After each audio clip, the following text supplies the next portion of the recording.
नमस्कार, मी प्रणिता बोरसे. आपण पाहत आहात TV9 मराठी. आता बुलेटिन मध्ये पाहणार आहोत सुपरफास्ट 50 बातम्या. भुजबळांना टार्गेट करून जरांगे धनगरांना भाऊ म्हणतात. फोडा आणि झोडा हे जरांगेंचं राजकारण. ओबीसी उपोषण करते लक्ष्मण हाकेंची टीका. तर दुसऱ्यांची भांडणं विकत घेण्याची काहींना सवय लागली आहे, जरांगेंचं प्रत्युत्तर. भाजप नेत्या संगीता ठोंबरेंनी घेतली लक्ष्मण हाकेंची भेट. हाकेंच्या आंदोलनात आमचा पूर्ण पाठिंबा. सरकार लवकरच विषय मार्गी लावेल, ठोंबरेंची प्रतिक्रिया. ओबीसी उपोषण करते मंगेश ससाणे यांची प्रकृती बिघडली. मंगेश ससाणे यांची ससून रुग्णालयाच्या डॉक्टरांकडून तपासणी. सरकारनं तत्काळ दखल घेण्याची आंदोलकांची मागणी. नवनिर्वाचित खासदार प्रणिती शिंदेंच्या गावभेट दौऱ्याला सुरुवात. गावभेट दौऱ्यादरम्यान ओबीसी बांधवांकडून प्रणिती शिंदेंना निवेदन. ओबीसी उपोषणकर्त्यांची मागणी पूर्ण करण्यासाठी निवेदन. नाशिक पश्चिम मतदारसंघातून भाजपचे दिनकर पाटील इच्छुक. नाशिकच्या सातपूर, सिडको, अंबड परिसरात प्रचार पत्रकांचं वाटप करून प्रचार सुरू. अकोला जिल्ह्यातील वाडेगावमध्ये अमोल मिटकरींविरोधात आंदोलन. नाना पटोलेंविरोधात आक्षेपार्ह वक्तव्य केल्याचा आरोप. मिटकरींच्या फोटोला जोडे मारले. पुढील 3 ते 4 दिवसांसाठी विदर्भ आणि मध्य महाराष्ट्राला हवामान विभागाकडून येलो अलर्ट. तर पुढच्या 5 दिवसात कोकणात मुसळधार पावसाची शक्यता, हवामान विभागाचा अंदाज.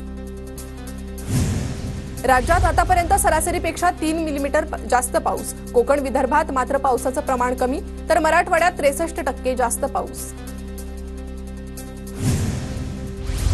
भिवंडीत रिमझिम पावसाची हजेरी. अधूनमधून बरसणाऱ्या पावसामुळे हवेत गारवा.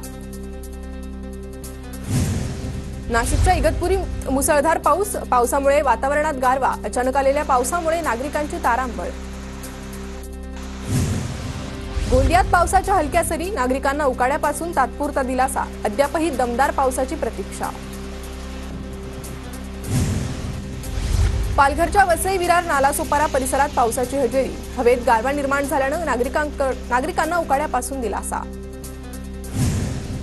भंडारा शहरासह जिल्ह्यात मध्यम स्वरूपाच्या पावसाची हजेरी. पावसाच्या हजेरीनं वातावरणात गारवा. उकाड्यापासून नागरिकांची सुटका.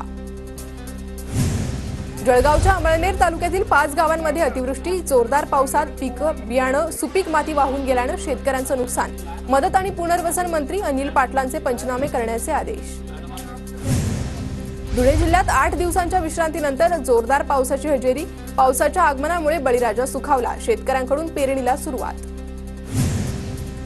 गोंदियात शेती मशागतीची कामं पूर्ण. शेतकऱ्यांना दमदार पावसाची प्रतीक्षा. पाऊस लांबल्यानं शेतकरी चिंतेत. अमरावती जिल्ह्यातील 1,25,000 शेतकरी अजूनही पीक कर्जापासून वंचित. शेतकऱ्यांना पीक कर्ज वाटप करण्यास खासगी बँकांची टाळाटाळ. धाराशिवमध्ये ठाकरे गटाचे आमदार कैलास पाटलांचं शेतकऱ्यांसह बँकेत ठिय्या आंदोलन. पीक कर्जाचं तत्काळ वाटप करा, अन्यथा शिवसेना स्टाईलनं आंदोलन करू. कैलास पाटलांचा इशारा. केंद्र सरकारनं कांद्याचे दर ठरवण्याचा निर्णय घेतल्यानंतर कांद्याचे दर वाढले. नाशिक जिल्ह्यातील बाजार समित्यांमध्ये कांद्याला 2,800 ते 3,000 रुपये दर मिळत असल्याचा शेतकरी संघटनांचा दावा. शेतकऱ्यांच्या मागण्यांसाठी नांदेड जिल्हा काँग्रेस कमिटीचं जिल्हाधिकारी कार्यालयासमोर आंदोलन. पीक विम्याचं त्वरित वाटप करण्याची मागणी. पुणे महापालिकेसमोर घनकचरा टेंडर विरोधात ठाकरे गटाचं आंदोलन. सत्ताधारी पक्षाच्या अध्यक्षांनी मंत्र्यांना फोन लावून टेंडर घेतल्याचा ठाकरे गटाचा आरोप. मालेगाव पॉवर सप्लाय कंपनीचा मनमानी कारभार. जनता त्रस्त. खासगी वीज वितरण कंपनीच्या विरोधात मालेगावकरांचा जन आंदोलन आक्रोश. साताऱ्यात बिचुकले आणि देऊर गावातील ग्रामस्थांकडून रेल्वे मार्गावर आंदोलन. रेल्वे अंडरपास करूनही भुयारी मार्गात पाणी साठत असल्यानं नागरिक त्रस्त.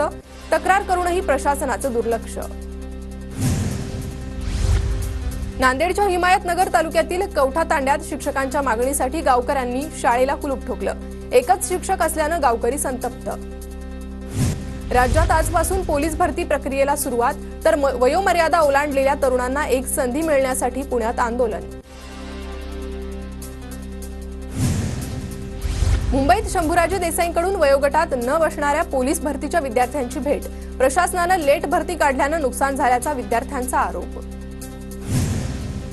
अकोला जिल्ह्यात पोलीस भरतीसाठी आलेल्या विद्यार्थ्यांचे जिल्हाधिकारी कार्यालयासमोर निदर्शन. भरती प्रक्रिया पुढे ढकलण्याची केली मागणी. बीडच्या अंबाजोगाईत शेतकऱ्यांचा शक्तीपीठ महामार्गाला विरोध। उपविभागीय कार्यालयासमोर शेतकऱ्यांची निदर्शनं, बाधित शेतकरी एकवटले। शक्तीपीठाचं काम थांबवण्याबाबत राज्य सरकार सकारात्मक, आदेश पारित होणे अपेक्षित। खासदार अशोक चव्हाणांची प्रतिक्रिया। कोल्हापूरच्या अंबाबाईच्या दागिन्यांचं मूल्यमापन सुरू, 15 दिवस सुरू राहणार दागिन्यांचं मूल्यमापन।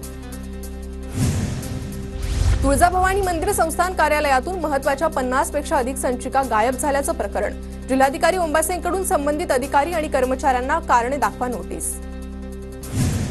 पुणे मेट्रो स्थानकात प्रवेश आणखी सोपा होणार, प्रवाशांसाठी 5 नवीन प्रवेशद्वारं महामेट्रोकडून अखेर खुली। पुणे रेल्वे स्थानकावर प्रीपेड रिक्षा बूथ लवकरच सुरू होणार, रिक्षा चालकांकडून होणारी प्रवाशांची लूट थांबवण्यासाठी उपाययोजना। पवना धरणातून निगडीपर्यंत बंदिस्त जलवाहिनी प्रकल्प रखडला, महापालिकेकडून प्रकल्प सुरू करण्याबाबत हालचाली नाही। पिंपरी चिंचवडकरांना 2026 पर्यंत दिवसाआड पाणी पुरवठा राहणार, प्रशासनाकडून स्पष्ट। गोंदिया जिल्ह्यात पोलीस शिपाईच्या 110 जागांसाठी भरती प्रक्रिया सुरू, 110 जागांसाठी 8026 उमेदवारांकडून अर्ज। कारंजातील पोलीस मुख्यालय आवारात भरती प्रक्रिया होणार।